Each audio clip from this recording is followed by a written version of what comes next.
vamos a hablar sobre una enfermedad que es poco frecuente, por suerte, cuyo diagnóstico temprano es clave para mejorar la salud, la calidad de vida. Me refiero a la miastemia gravis. Y esta enfermedad, entonces, es una enfermedad neurológica, por eso estamos en contacto con la doctora Florencia Aguirre, que es médica neuróloga de la sección de enfermedades neuromusculares del Hospital Ramos Mejía. Doctora Florencia Aguirre, ¿nos está escuchando? Hola, buenas tardes a todos. Sí, escucho muy bien. ¿Cómo están? Muy bien, Florencia. Un gusto saludarte, sí, doctor Gus, doctora Carmen Vázquez. A ver, vamos a empezar desde el principio. Contame un poquito qué es la miastemia gravis. Bueno, les cuento. La miastemia gravis es una enfermedad poco frecuente, efectivamente, y tiene que ver con un desorden autoinmune. Ajá. que hace que los pacientes en algún momento de su vida, por probablemente algún gatillante, no está claro en la actualidad con qué tiene que ver que se desarrolle esta enfermedad, pero lo que sucede es que el paciente empieza a producir anticuerpos, estos anticuerpos que nos permiten defendernos contra infecciones, contra distintos microorganismos, pero en este caso van a reconocer como si no fuera propio una proteína del propio cuerpo. Claro. Entonces, estos anticuerpos que reconocen estas proteínas, en este caso, estas proteínas están localizadas en los músculos esqueléticos, sí, que tienen que ver con los movimientos voluntarios, hacen que secundario a este reconocimiento y por lo tanto inflamación y algunos mediadores que interfieren un poco en el mecanismo de contacto entre el nervio y el músculo, se presente típicamente con debilidad muscular. Claro. Ajá. Sí, Y, a ver, esta debilidad muscular, ¿qué músculos afecta habitualmente? Bueno, es interesante porque el mecanismo haría pensar que es muy simple, digamos, se interfiere la transmisión entre el nervio y el músculo y por lo tanto debilidad, pero la realidad es que los síntomas de estos pacientes son muy variados porque va a depender justamente de cuál es el músculo más comprometido y eso es un sello bastante particular de cada enfermo. Es bastante característico el inicio de la enfermedad con el compromiso de los músculos oculares y entonces los pacientes por debilidad en estos músculos que tienen que ver con la elevación de los párpados típicamente se presentan con los párpados caídos y también manifiestan como síntoma visión doble. Ajá. Una visión doble que mejora si se ocluye cualquiera de los dos ojos porque justamente tiene que ver con que la debilidad de los músculos extraoculares que son los que guían el globo ocular hacia los movimientos voluntarios para dirigir la mirada, estas debilidades que no son simétricas en los dos ojos generan esta desalineación de la mirada y por lo tanto el registro por el paciente como visión doble. Bien. Es muy común, digamos, que se presente de esta manera la enfermedad, pero como decía, puede comprometer muchos otros músculos voluntarios. Entonces, otros síntomas probables tienen que ver con debilidad en los brazos, en las piernas, debilidad en los músculos que tienen que ver con todo el proceso de la fonación y entonces aparecer problemas o cambios en la voz. Ajá. Alteraciones para tragar, compromiso de los músculos respiratorios, entre otros. Entonces, digamos, la presentación clínica es muy heterogénea entre distintos pacientes. Ahora, dijimos que es una enfermedad poco frecuente, pero aparece más en jóvenes, en mujeres, ¿cómo es la proporción?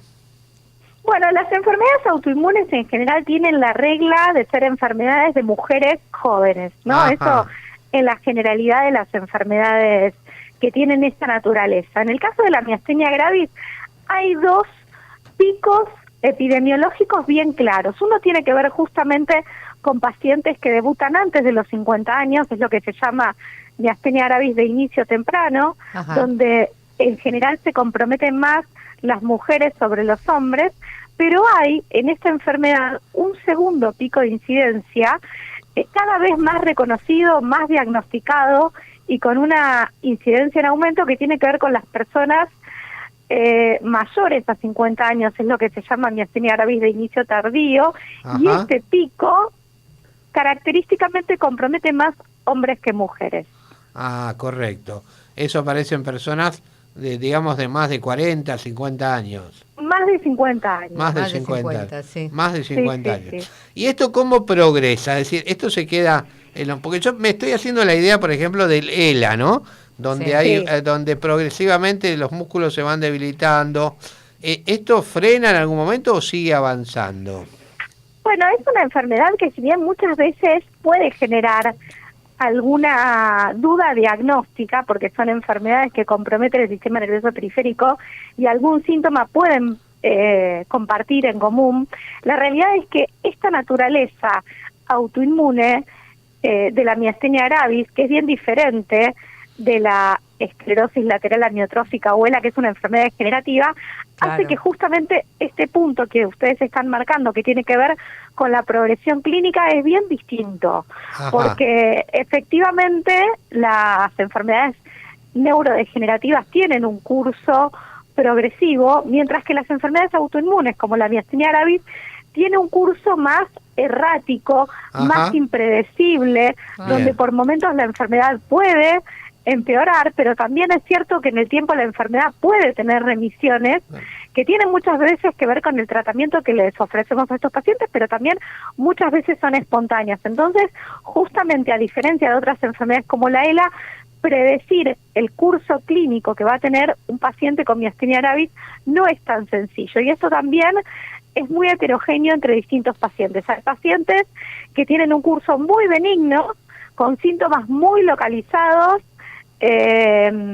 y que comprometen muy poco la funcionalidad de los pacientes en todo el transcurso de la enfermedad, mientras que otros pacientes van a cursar con manifestaciones más severas y que eventualmente pueden comprometer la vida de estos pacientes, porque hay una situación que tiene que ver con una debilidad extrema, sobre todo que compromete los músculos respiratorios, que puede requerir el requerimiento de un sostén ventilatorio. Claro. Y eso, por supuesto, lo pone al paciente en una situación de mayor gravedad. Claro.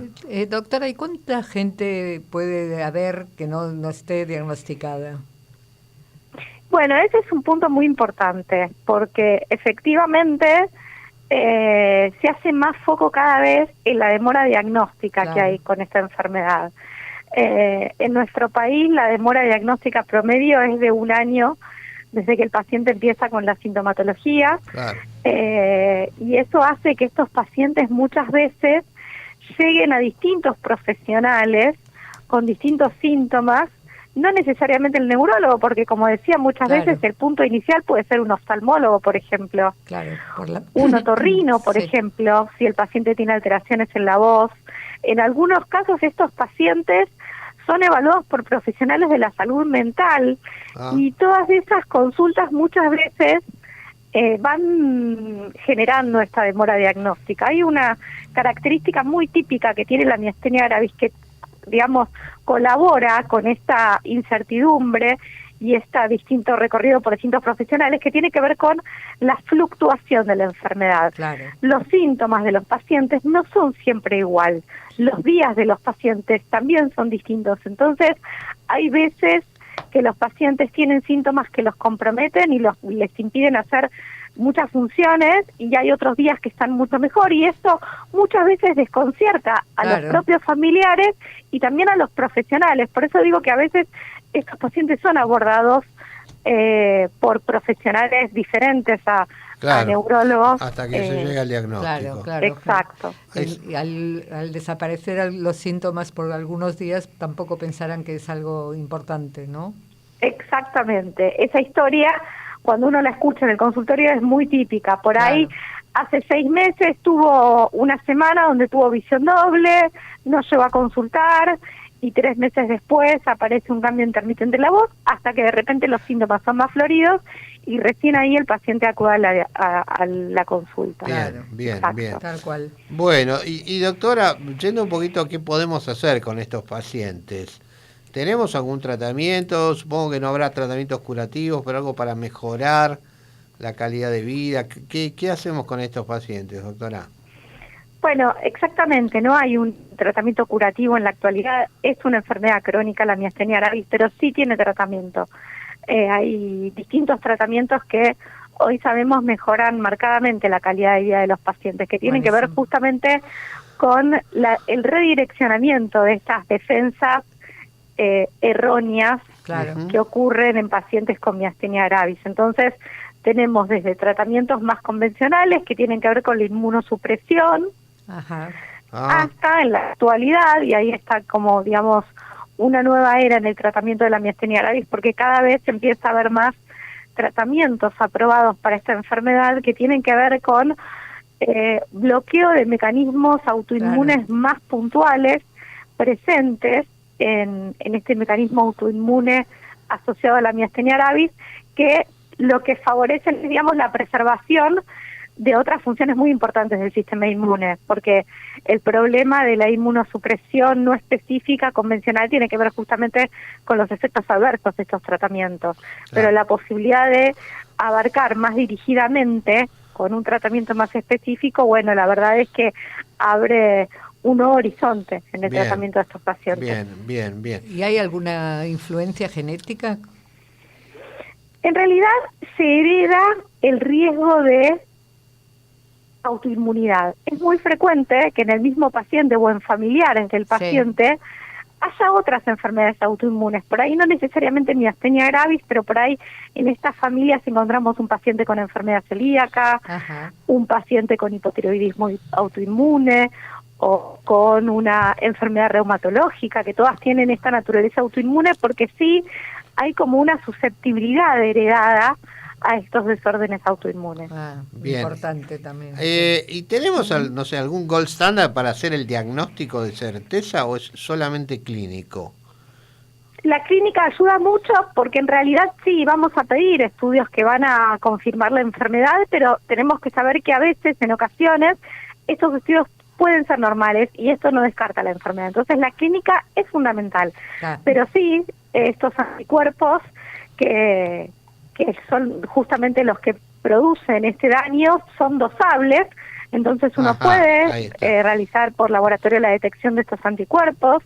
Hay estudios de neurofisiología con técnicas que evalúan la transmisión neuromuscular, que es lo que está interferido en esta enfermedad, y también la verdad es que ayuda mucho la respuesta a los tratamientos. Eso es muchas veces un aval que uno usa a la hora de sumar criterios para estas enfermedades. Bien, entonces tenemos varios elementos.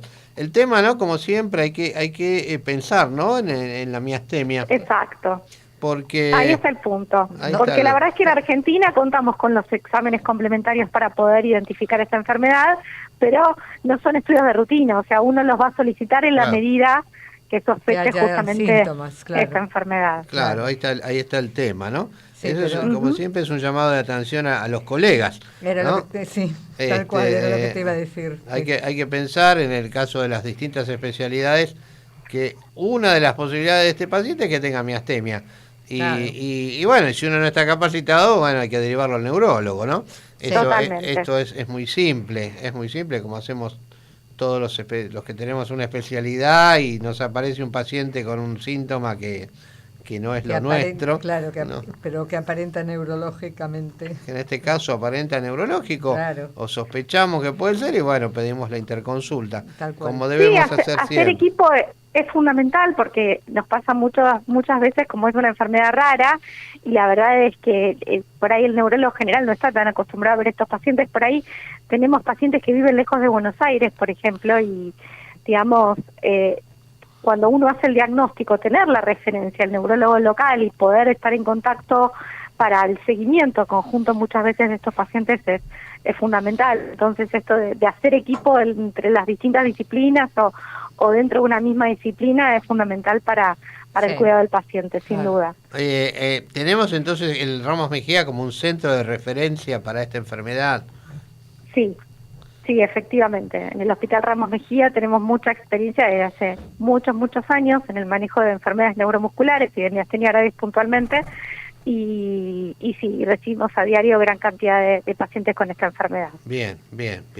No, lo digo porque es importante saberlo para todos, ¿no? Sí, saber que tenemos un centro de referencia. Es decir, que lo importante también saber es que no en todos los lugares están habituados a tratar estos pacientes. Por eso hoy en día siempre hay que buscar la referencia, ¿no? Tal Eso cual. pasa en todas las especialidades. Exacto. Doctora Florencia, muchísimas gracias, Florencia Sí. Aguirre. Gracias, ha sido muy clara, ¿no? Se entendió Sí. perfectamente lo que es este tema. Se entiende y lo que nos importa es que haya que hacer el diagnóstico y también nos importa que hay tratamientos. Es decir, Tal que cual. acá todo se puede, no digo solucionar, pero mejorar mucho la calidad de vida de las personas. Tal cual. Que eso nos Sin importa duda. a todos Sí. nosotros. Así que Bueno, muchísimas muchas gracias. gracias a ustedes por llamarme y por el interés en esta enfermedad. Por favor. Ah, Un gracias gran- Tengan a una usted. linda tarde. Gracias, Doctora, igualmente, sí. igualmente. Hasta luego. Hasta Chao, chao. luego. Bueno, muy interesante la charla, muy interesante sobre esta enfermedad.